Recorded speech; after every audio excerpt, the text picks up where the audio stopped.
delicious, the diverse food, and the often surprising nature of living. Our journey begins as dramatic and sudden changes are sweeping over the land.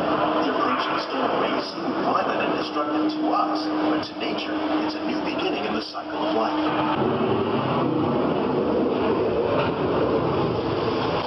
Beneath the surface of the land, roots trap water from the flowing mud, extracting precious nutrients and minerals. These elements, when combined with sunlight, create the diverse living systems of our planet. One of those living systems is the rainforest, home to the most amazing concentration of life on our planet. These dense and beautiful forests cover only a tiny portion of the Earth's surface, but they contain more than half of its land and animals. Rainforests are no less beautiful living systems. And while this arid landscape may seem lifeless, it's very much alive. The plants and animals that have learned to survive in these harsh conditions make use of what little water they can find and avoid the scorching rays of the relentless sun. Where it once appeared as desolate as the desert, but over time, rainwater and nutrients gradually penetrated the hard surface of this land. Even the roots of the plain buffalo helped create the rich soil that one day become home to the American farm. Of all the forces at work on the land, humans have had one of the most profound effects. The need to produce food for a growing world led to the enormous use of in our search for more efficient ways to grow food, we often fail to realize the impact of our efforts. Today, we're learning to live with the land, discovering better ways to grow food that will assure both human and environmental well-being.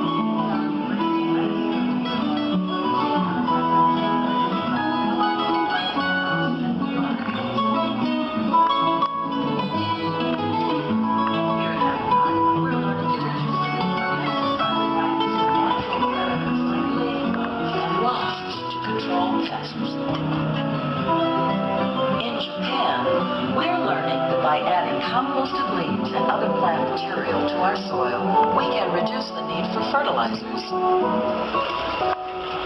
In farmlands across America, we're learning that by plowing under vegetation containing natural fertilizers, we can enrich the soil without the use of chemicals.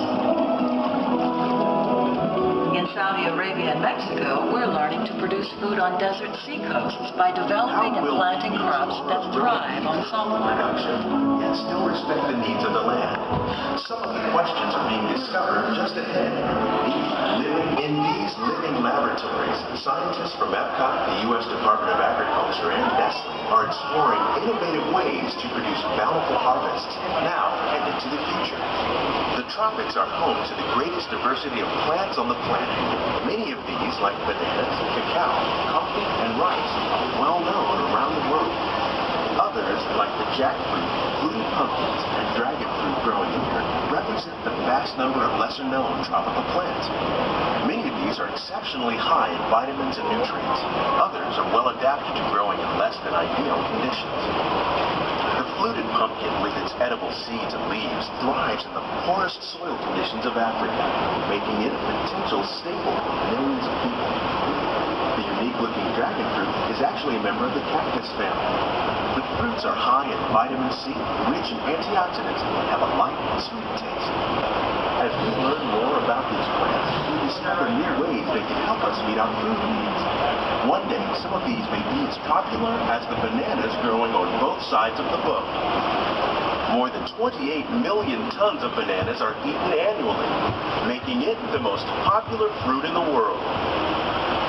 When we mention farming, you probably don't think of fish, but fish farming, or aquaculture, is an innovative way to increase harvests and protect wild fish populations. Tilapia, bass, and catfish are three popular crops raised by fish farmers around the world. In Asia, tilapia are often raised in rice paddies where the fish waste provides nutrients for the rice. This integrated growing system improves yields and reduces pollution. The American alligator zoinking market, or what's an endangered species, raising alligators on the farm has played an important role in decreasing pressure on wild populations. Nearly 30% of all fish consumed worldwide is raised on farms, making aquaculture an important part of our effort to produce a bountiful harvest. Here at the lake, we grow about 6,500 pounds of fish each year.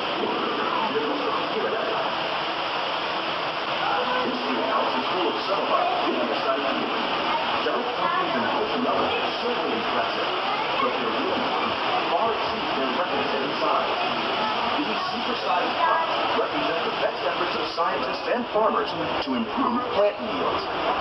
Years of careful selection and crossbreeding results in plants that produce more food, are more resistant to pests, and can even grow in marginal climates. And it doesn't hurt that one 9-pound lemon will make about a gallon of lemonade on a hot summer day.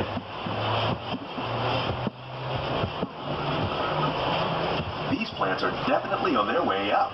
Vertical growing systems like ours increases airflow through the leaves, which helps to reduce disease. Diseases and pests are two of the biggest challenges faced by farmers around the world. Innovative growing techniques are just one way to fight these problems. Using beneficial insects to manage pest problems is another technique we're using. We're also growing plants using our novel nutrient film system. By recycling water and nutrients, the system can save farmers money and help protect the environment. Here's something you don't see every day: tomatoes growing on trees. These plants were originally developed by Chinese scientists. Tomato trees live longer and produce many more tomatoes. One of ours lived 16 months and produced over 32,000 tomatoes. Much of the produce you see growing in our greenhouses is served in the restaurants here at the land.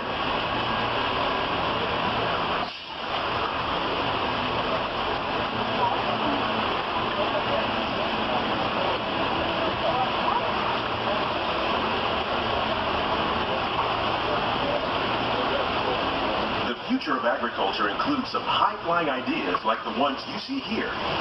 We already grow plants without soil throughout our greenhouses.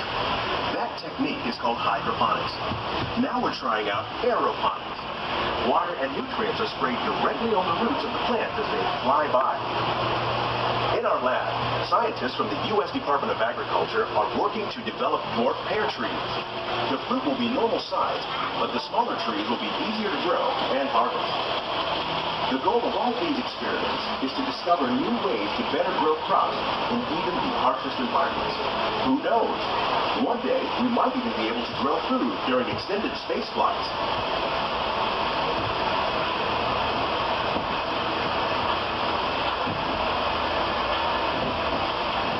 These greenhouses represent just a tiny fraction of the work being done worldwide